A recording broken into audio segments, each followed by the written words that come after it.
수요일입니다. 테마 긴가민가 함께하는 시간이죠. 시장에서 움직이는 종목들을 살피면서 이게 정말 갈 종목인가를 짚어보는 시간 되겠습니다. 오늘 주제는요. 드라마를 다시 쓸 수 있을까요? 드라마 콘텐츠 관련한 종목군을 살펴보도록 하겠습니다. 요즘 들어서 콘텐츠의 몸값은 말 그대로 천정부지로 치솟고 있습니다. 그 시발점이 된 것은 바로 넷플릭스가 국내 관련한 콘텐츠 업체들에 투자를 하기 시작하면서 출발이 됐죠. 2013년도부터 해서 지금까지 넷플릭스의 콘텐츠 투자는 꾸준하게 급증하는 모습이 나타났습니다. 올해는 무려 넷플릭스 18조 원어치 콘텐츠를 확보할 것으로 시장이 전망하고 있습니다.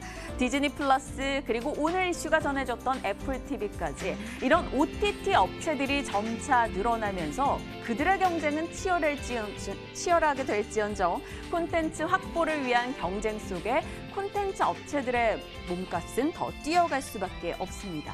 그래서 최근 들어 콘텐츠를 제작하는 드라마 제작사들이 제작비를 과감하게 투자하는 거예요. 과거에는 광고비 정도만 수입원이 됐다면 이제는 조금 분위기가 달라지고 있기 때문이죠. 바로 콘텐츠 제작했을 때 OTT 업체에게 판권을 팔고 그 판권의 값어치가 무한정 뛰고 있기 때문에 시장에서는 여기에 투자를 하는 겁니다.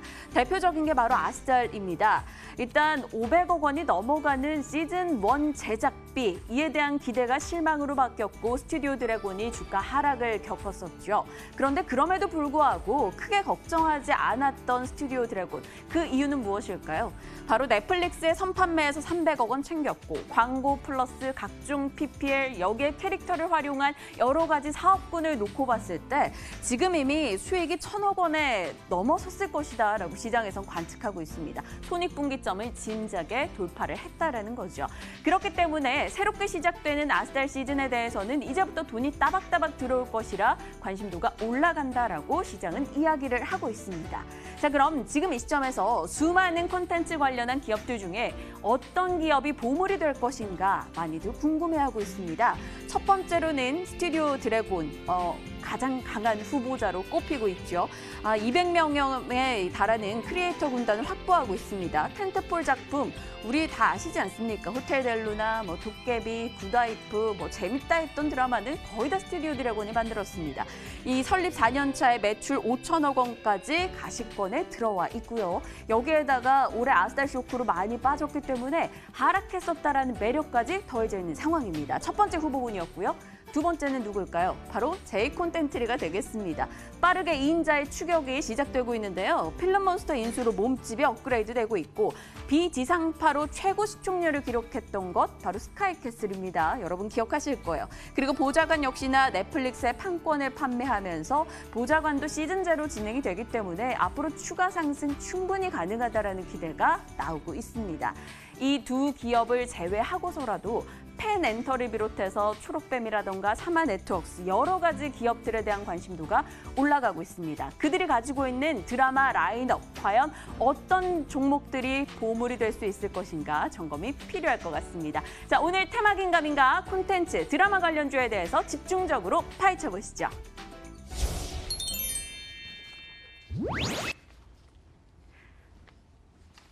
네, 테마 긴가민가 코스파트너스 김진경 팀장과 함께합니다. 어서 오세요, 팀장님. 네, 안녕하세요. 네, 오늘 드라마 얘기라 제가 너무 열띤 브리핑을 했는데 저는 정말 드라마 많이 보거든요. 그래서 오늘 이 테마가 너무나 궁금했습니다.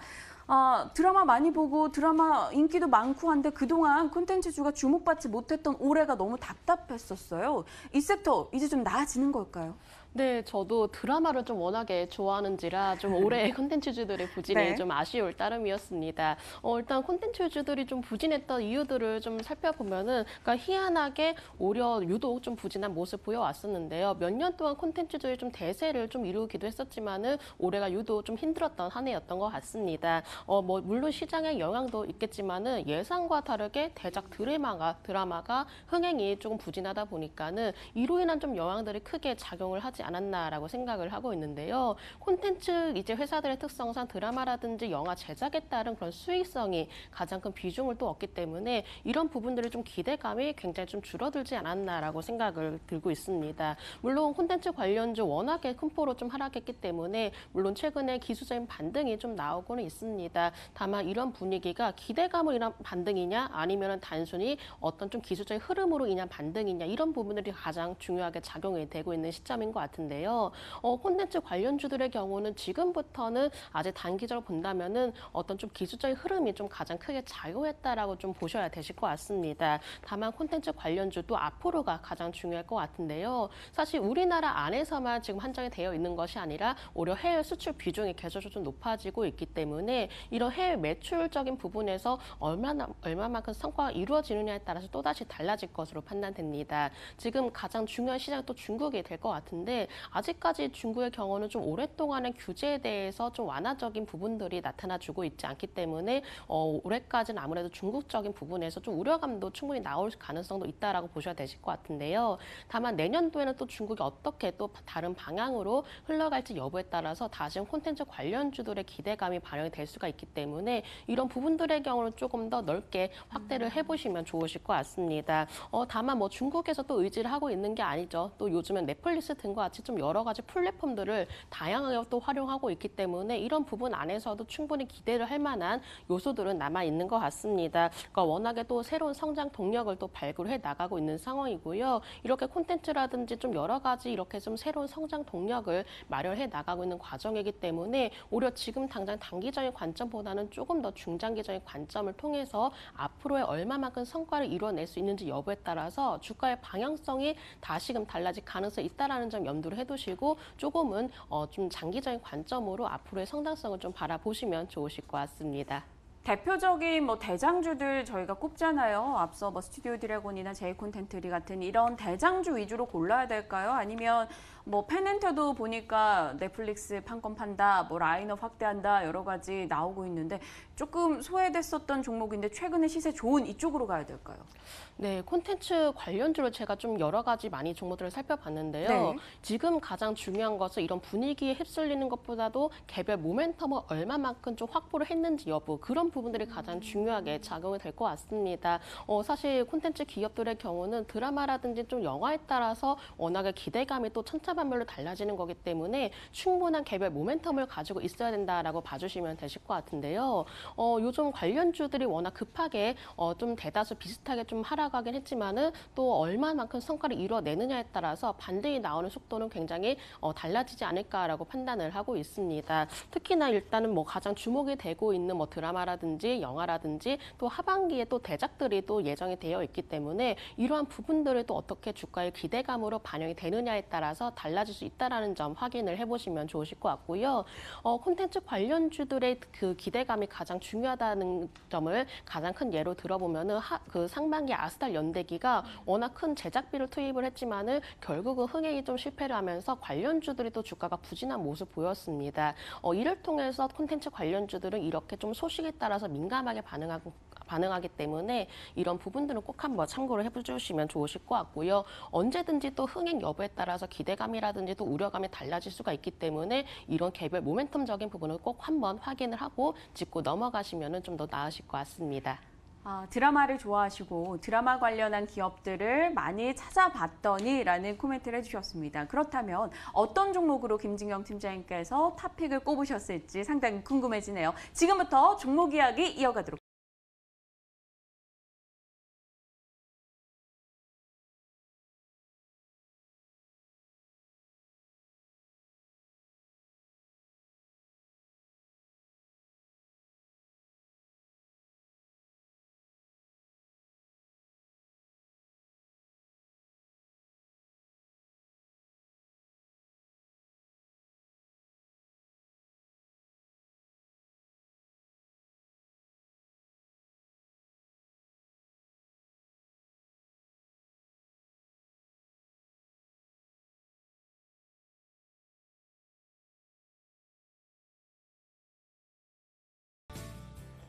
콘텐츠 종목들, 뭐 다른 반도체나 뭐 불매운동 관련주 이런 종목군들 대비해서는 어찌 보면 수가 적을 수 있습니다. 그렇기 때문에 잘 골라서 투자한다면 또 이익으로 이어질 수 있겠죠. 고민이 되네요. 어떤 종목들 꼽아오셨습니까? 네, 최근 시장 안에서 좀 더 주목이 되고 있는 관련주들 위주로 먼저 말씀을 드려보도록 하겠습니다. 먼저 제이콘텐트리에 대해서 말씀을 드려보려고 하는데요. 제이콘텐트리의 경우 좀 하반기에 기대를 해볼 만한 이슈들이 남아 있습니다. 특히 대작이라고 할 수 있는 나의 나라라든지 또 기대감이 높은 드라마 보좌관 시즌2가 같이 이렇게 콘텐츠들이 높은 수준에 또 판매가 될 것이다라는 기대감이 시장 안에서 나타나고 있는데요. 다만 예상과 다르게 또 흥행 리스크에 대한 우려 그리고 상반기에는 방송 수익 부진이 좀 나타나면서 이러한 부분들도 좀 무시를 할 수는 없는 것 같습니다. 다만 제이콘텐트리의 경우는 이달 말에 코스피 이전 상장이 예정되어 있습니다. 그렇기 때문에 그 상장 전에 다시 주가의 변동성이 나타날 가능성도 있기 때문에 현재로서는 조금은 단기적인 관점이 유효하다라는 점 말씀드려보도록 하겠습니다. 두 번째 종목 스튜디오 드래곤에 대해서 말씀드려보도록 하겠습니다. 자, 일단 스튜디오 드래곤의 경우는 아스달 연대기 시즌 1의 이제 파트 3 시청률이 상승하기 때문에 최근에 투자 심리가 소폭 개선이 되는 모습을 보였는데요. 특히나 이제 OTT 간에 또 경쟁이 또 심화가 되고 있기 때문에 이를 통해서 수혜도 예상을 해보시면 좋으실 것 같습니다. 지금 OTT 시장이 워낙에 좀 해외 성장 여력 자체가 높기 때문에 국내 1위 제작사로서의 수혜가 예상이 되는데요. 넷플릭스의 경우 한국에서 작업 중인 오리지널 콘텐츠가 10편 이상이라고 공개를 했는데 동사가 시장 안에서는 최소 3개 이상 제작을 할 역량이 있다라는 전망이 나오면서 이를 통해서 기대감도 형성이 되지 않을까라고 생각이 듭니다. 세 번째 종목 CJ ENM에 대해서 말씀드려보도록 하겠습니다. 물론 워낙에 좀 대작들을 많이 내놨기 때문에 제작비 증가 우려가 높았지만은 다시금 이제 안정적인 성장성을 또 보이고 있습니다.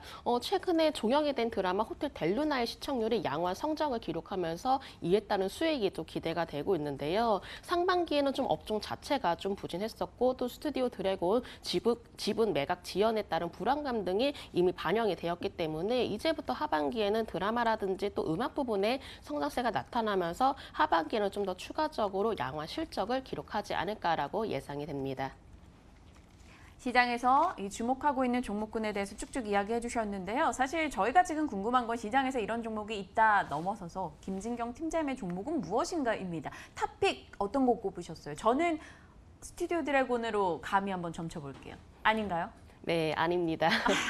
네, 제가 오늘 말씀드린 탑픽 종목 CJ ENM에 대해서 말씀을 드려보려고 합니다. 사실 CJ ENM의 경우는 워낙에 좀 콘텐츠적인 부분에서 강한 경쟁력을 갖추고 있기 때문에 몇 년 동안 계속적으로 시장 안에서 주목을 받았던 또 기업이기도 한데요. 뭐 특히나 이렇게 좀 예능이라든지 드라마 그 제작 부분에서 워낙에 큰 인기를 끌고 있기 때문에 오히려 이를 통해서 앞으로의 성장성이라든지 수익성도 좀 기대를 해볼 수 있을 것 같습니다. 이달 말에도 또 기대를 해볼 수 있는 예능에 좀 출연을 나올 예정이기도 하고요. 특히나 프로듀스 이제 101의 재팬이 방영이 될 예정이라고 합니다. 이렇게 방영이 된다면은 오히려 음악 부분에서의 수익 증대도 기대를 해볼 수가 있기 때문에 그런 수익적인 면이 다시금 다각화가 되지 않을까라고 예상을 하고 있는데요. 이렇게 좀 여러 가지 수익적인 부분을 좀 얻을 수가 있기 때문에 하반기에는 양호한 실적 성장이 또 기대가 되지 않을까라고 판단을 하고 있습니다. 콘텐츠 주 내에서도 또 대장주적인 역할을 하고 있기 때문에 오히려 이 시장이 조금 크게 흔들린다 하더라도 어느 정도는 그래도 안정적인 반등세가 좀 이어지지 않을까라는 판단하에 제가 탑픽 종목으로 말씀을 드리려고 합니다. 일단 CJ ENM 가격적인 면을 좀 따져봤을 때는 고점 대비해서 반토막 가까이 좀 난 상황인데요. 워낙에 시장 폭락이라든지 또 업종 부진으로 인해서 주가가 그동안 힘을 쓰지 못했습니다. 다만 최근에 어느 정도 지지 라인을 좀 확인을 하고 이제부터 반등이 시도를 하려는 모습 보이고 있는데 이 반등이 나왔을 때 그냥 나온 것이 아니라 최근에 외국인이 또 매수세가 좀 유입이 되면서 수급적인 부분도 서서히 개선이 되려는 모습도 보이고 있습니다. 이렇게 바닥권에서 수급이 유입이 된다는 점이 좀 긍정적이다라는 판단하에 제가 CJ EN에 말씀드려보려고 하고요. 기술적인 흐름 조금 더 따져보도록 하겠습니다. 자, 이게 이제 일봉의 모습인데요. 일봉의 흐름 보시면은 이제부터 막 60일선 좀 돌파를 하기 위한 직전의 모습 보이고 있습니다. 그동안 주가가 단기적으로 큰 폭으로 좀 하락하면서 이제 바닥을 확인하고 이제 60일선 돌파 직전 가능성, 그리고 바로 위에 매물대가 크게 좀 없다라는 점을 고려를 해봤을 때 이제부터 좀 반등이 나올 수 있는 시작점이 되지 않을까라고 판단을 하고 있는데요.